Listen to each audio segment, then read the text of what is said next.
My name is Michael Shikatano, and this is Right Here, Right Now, a podcast to inspire the learner inside each of us. In a world that is full of so much information, we will help find and package that information so that you can use it in your lives every day in practical ways.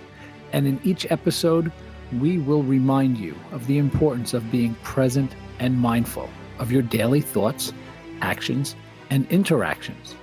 It is truly the most vital step to learning and growth, being mindful and present right here, right now, to take on life's challenges and turn them into life's lessons. So come on this venture with us, a new beginning, a new journey that starts right here, right now.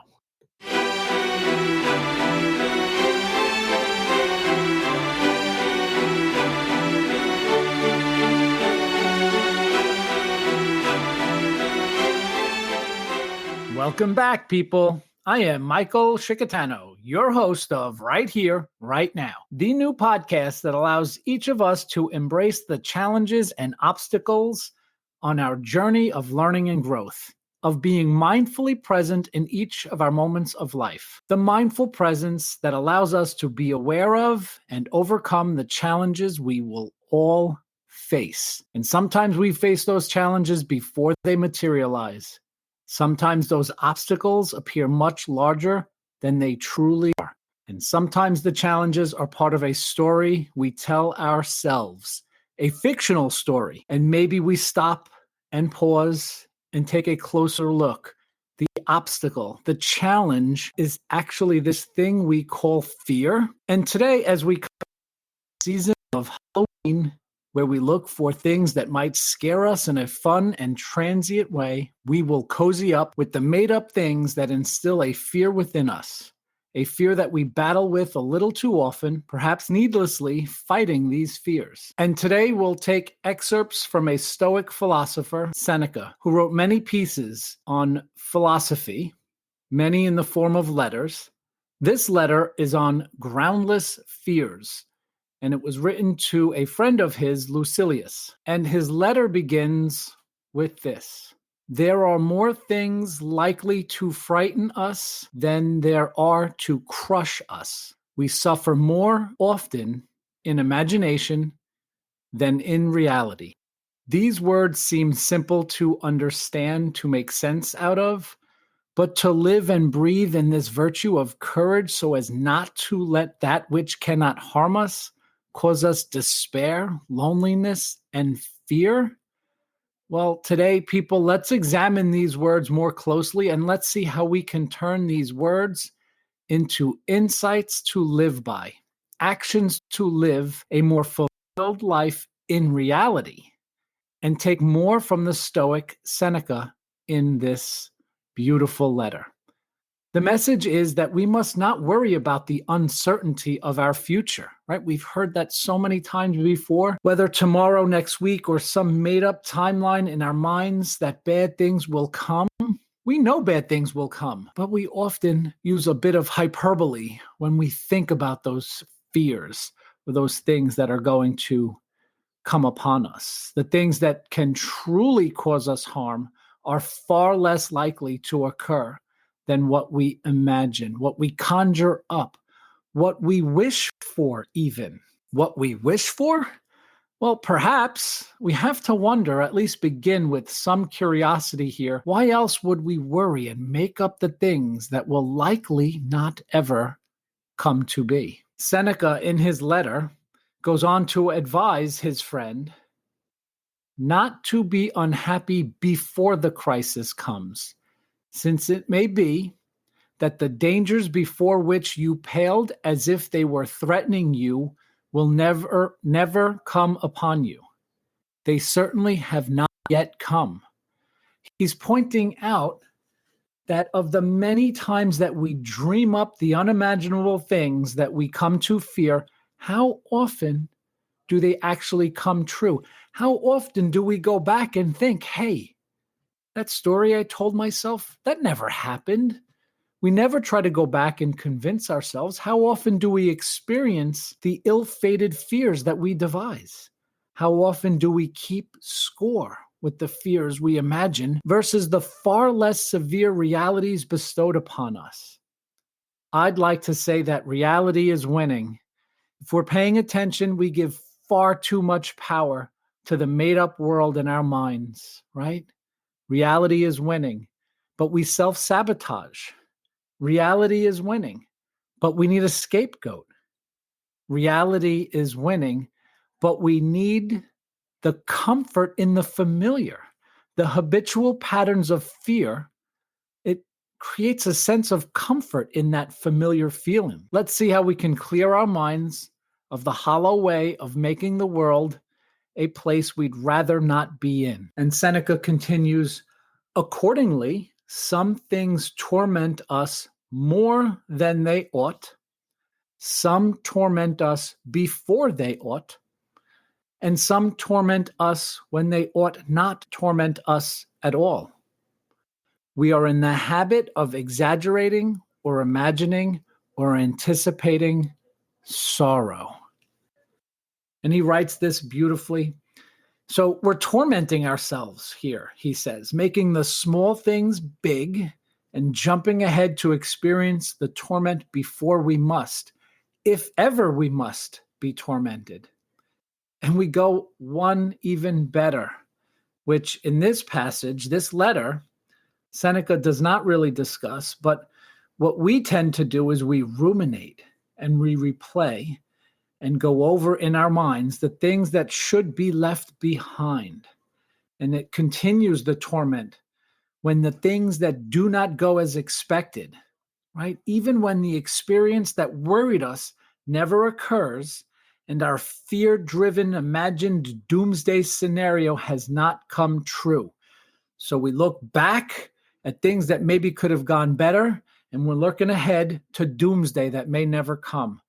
We really need to, it's funny, right? It's how our minds work when we're not in the present moment, when we are not mindful of how this moment is all that we have, all that we are guaranteed is this moment. And this moment's truest experience will fill us with the most justified emotion that our body is ready for, because we're not imagining the worst or hoping for the best, even, that we just embody this moment with our open minds and open hearts. And Seneca continues, we shall consider later whether these evils, those imagined and contrived by our minds, derive their power from their own strength or from our own weakness.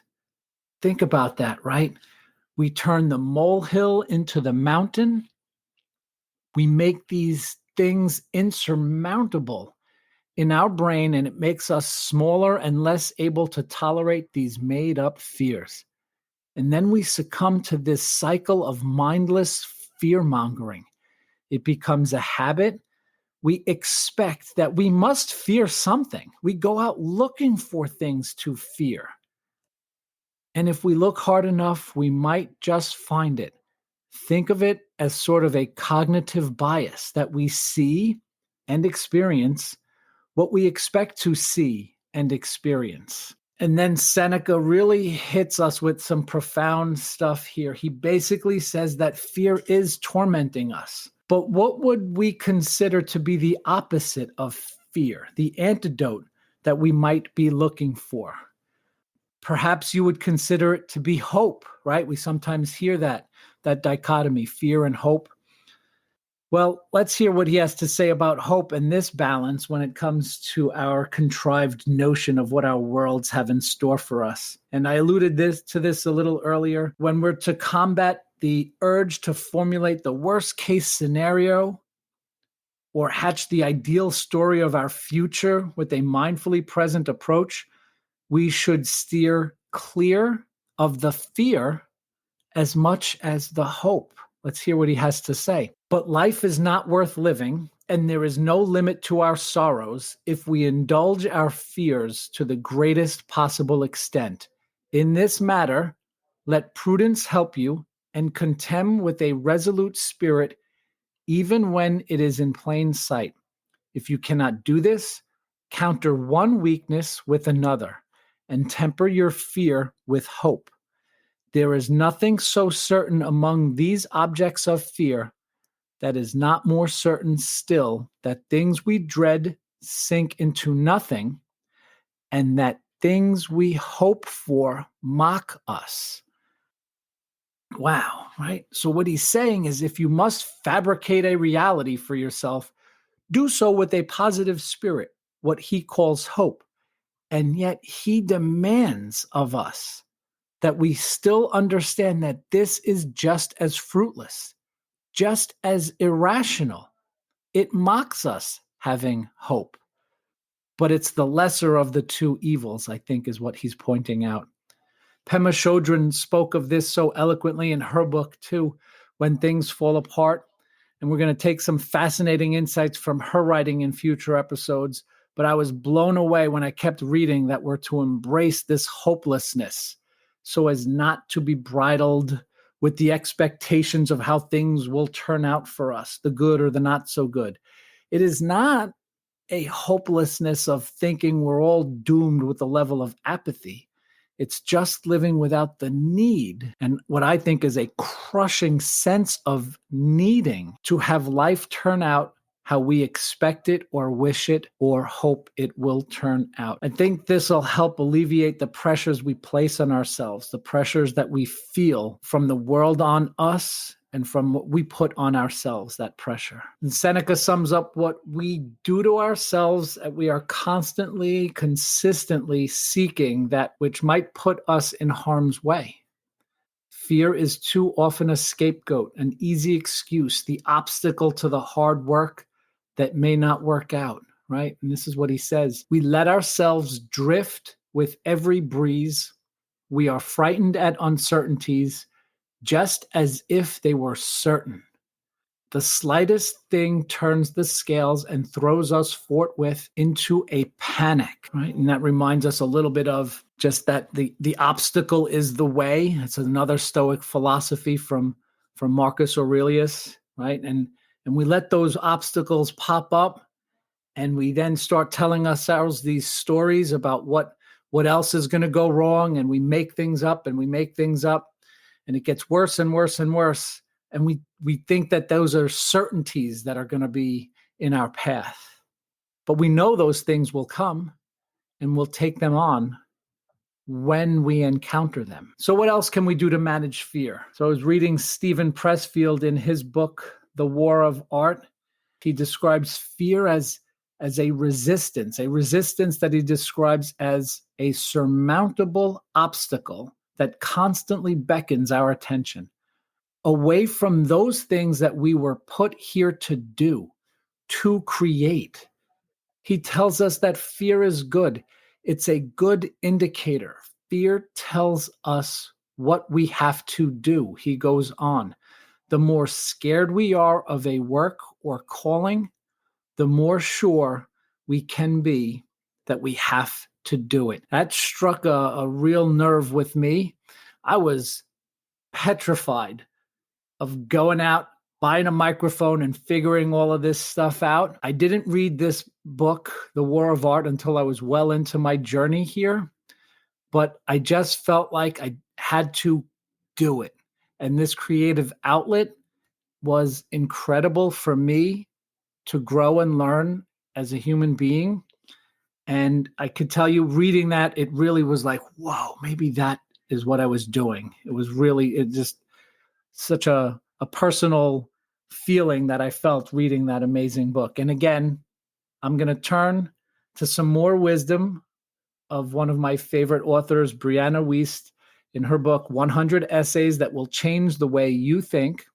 And she tells us to recognize that there's a correlation between worry and creativity. It's the most basic aspect of human evolution. The more we fear something, the more creative we are in creating solutions to adapt to the alternative.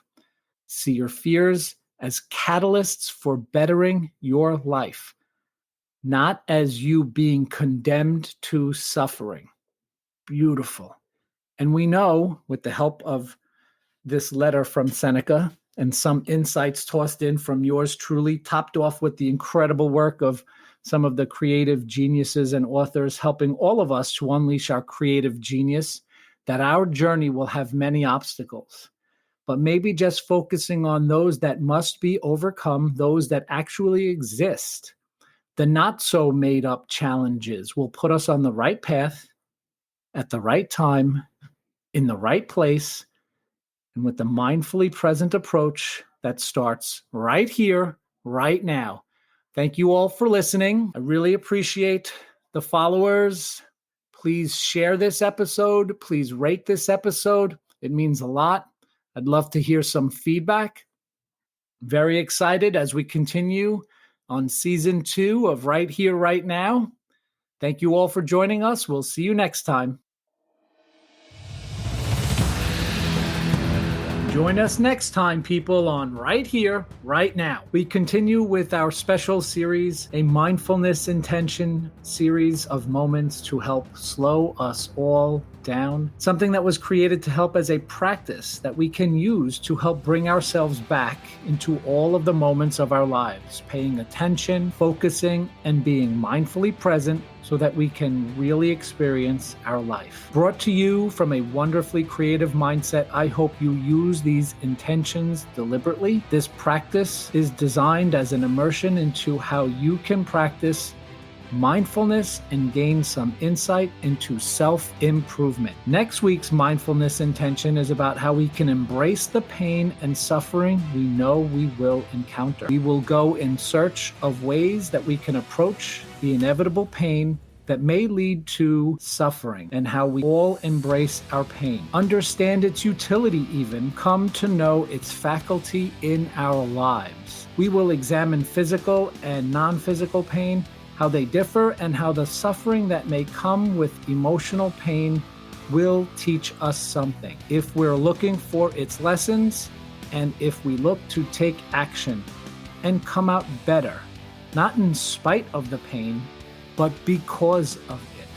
Taking a mindful approach to looking deeply within ourselves, this will help unleash the most reliable ways we can endure, and yes, even thrive when experiencing our pain and suffering. Next up on Right Here, Right Now.